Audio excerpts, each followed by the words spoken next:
Hello guys, it's me again. Kumusta na po kayo? Sana okay kayong lahat sa panonood ng mga video ko. Salamat po yung mga ina-upload ko.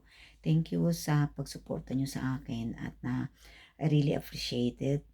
And alam niyo na talagang hindi naman, gusto ko lang talagang na ma-improve yung aking YouTube channel. But whatever it is, it is. But anyway, bago po tayo magsimula, ay shout out po pala kay Kuya Bal Santos Matubang, Ate Edna Vlogs, Kalingap Rob, Ruel Malalag, Kalingap Edu, Kalingap Dan. Suportahan po natin sila lahat at ganun din po sa aking Team Organic, sa mga ka-team ko dyan, shout out sa inyo at hindi ko na po kayo maisa-isa. Ganun din po sa aking Team Tanod na laging naandyan sa akin at sa lahat na laging nariyan din po sa inyo na nakasubaybay from Team Tanod. Lagi pong makikita nyo Team Tanod dyan.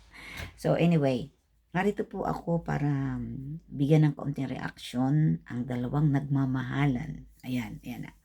Napanood ko rin po siyempre, lagi po ako nanonood ng mga tambalan, kahit na sino, kahit kay, diyan po sa mga Angels, sa Kalingap Angels, kahit in the past kay Ruel at saka kay Rochelle.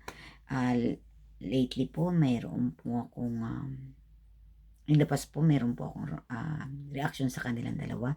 But today po, ang re-reaction ko ay magugulat kayo. At makikita naman niya sa thumbnail ko. Walang iba kundi si Joy Diwata. Ang Diwata na si Joy at saka si Kuya David. Alam ninyo talaga. Natutuwa ako, sana Kuya David. Ito na. At sana naman Joy. Sana all. Hindi, Joy, nababaitan talaga ako sa iyo. Very down to earth. At alam mo yun yung ika nga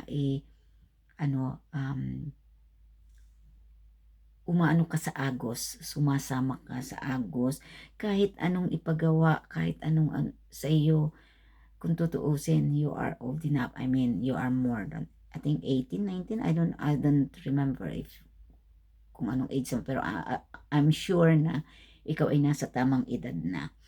But of course, ang inuuna, ang pag-aaral, bago ang lahat, sana makatapos, yung alam mo yun.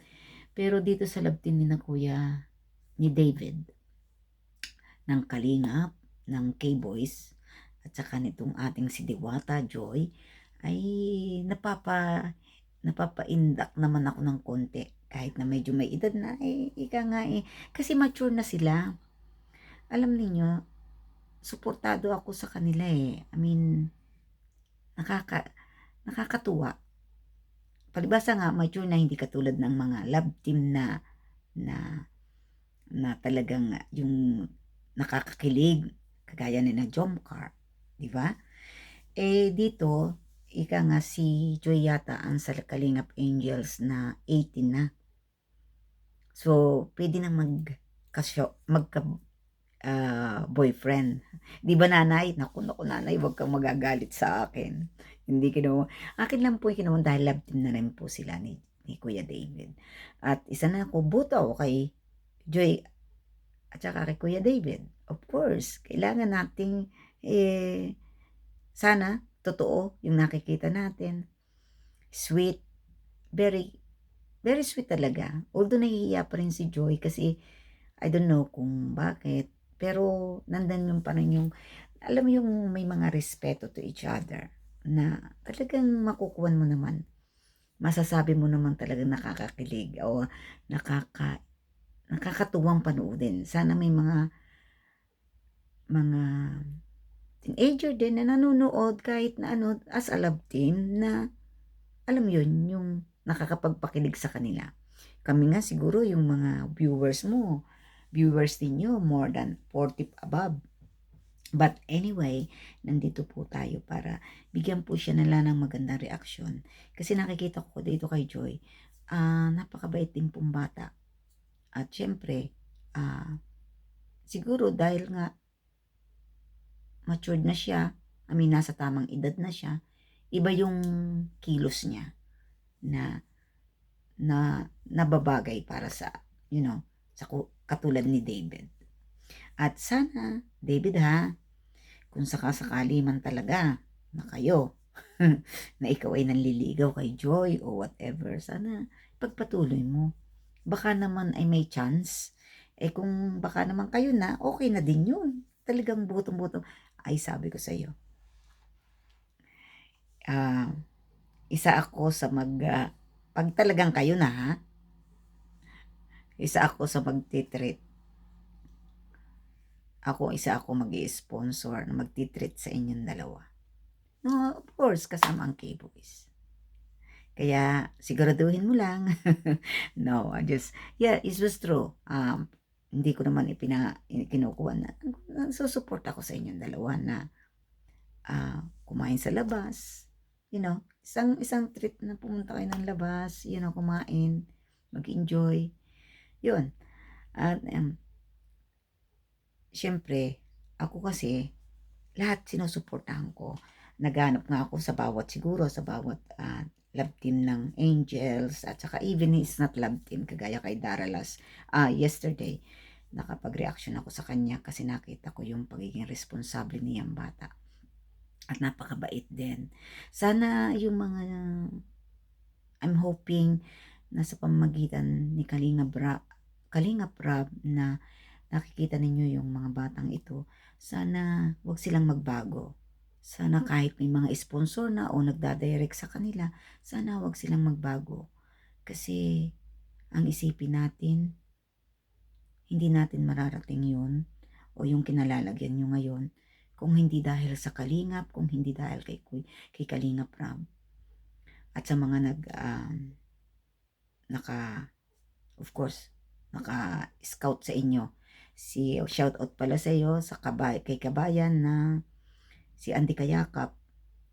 Alam mo na kabayan kita, pareho tayong Batanggenyo. Pero hanga ako sa iyo. Hindi ko lang pinakikita pero hangang-hanga rin ako sa iyo. Ganon din sa iyo, I'm excited about Jomcar. Jomcar, nakita ko yung pag mo ng effort mo nitong lately na inano ni Kalinga Prab. Hindi ko lang kasi sabi ko si David muna o si Joy muna. May part pala ako ng kay Jomcar. Natutuwa naman ako at napaka-sweet mong bata. Alam mo yung parang pinakikita mo talaga na effort. Parang nga talaga kayong mga love team sa pelikula. Iga nga, yan. At salamat sa iyo, Kalinga Prab, na patuloy mong ikaw ay gumagawa. Hindi lang ang tinutulungan sila, kundi yung kinabukasan nila. Alam mo yung sa kinabukasan, hindi mabibili ng salapi. Katulad yung pagpapaaral. May sumasagot ng pagpapaaral. May sponsor na sumasagot sa pag-aaral. Ikaw, scholar mo sila. Alam mo yun, napakalaking tulong. At syempre, bukod po doon, meron akong nakita. Eto, tapusin ko muna kay Joy and David. David, huwag mong pababayaan si Joy. Enjoy, sana huwag kaining magbago. Okay? And narito lang yung tita. Tita muna nakasubaybay. Tita, sabihin mo na lang tita. Anyway, doon sa nakita ko kahapon, kay Dara na vlog ni Kalinga Prab, kaya ako nakapag-reaction. Pero hindi ko, sana maging K-Boys na rin pala si Norman. Kalinga Prab, nakita ko siya.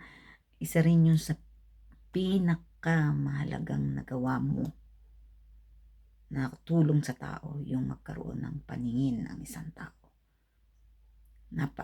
Mahigit pa sa isang pabahay. Talagang mahigit pa yan sa bahay ang ginawa mo.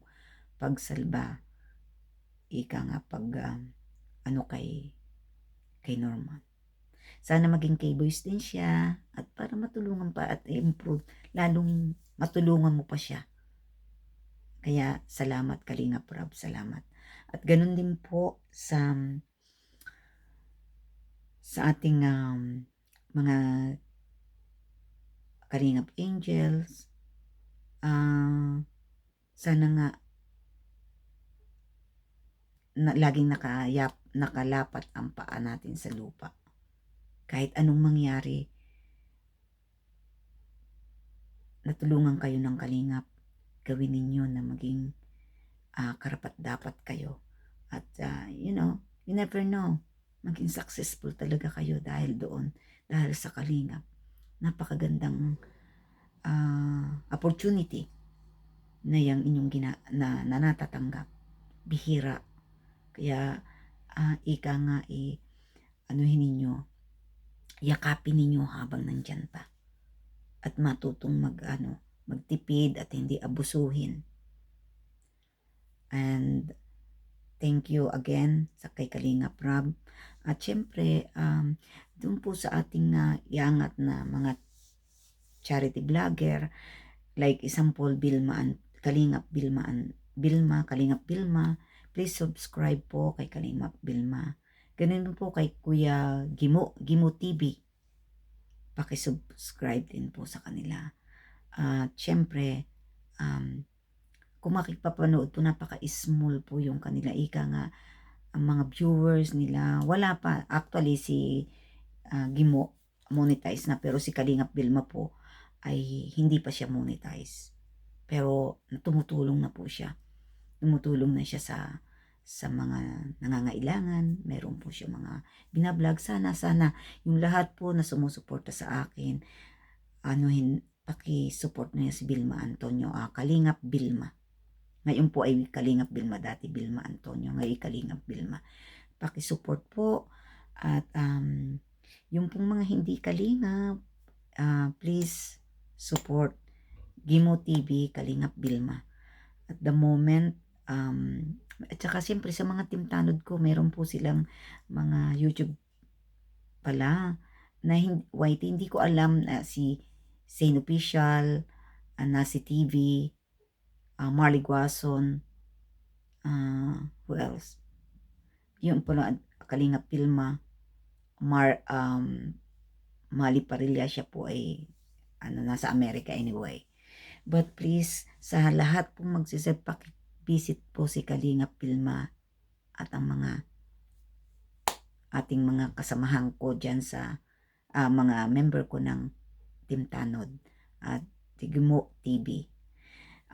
Siguro hanggang dito na po. At syempre, shoutout po kay Kalingap Alvin at kay 20 Boy.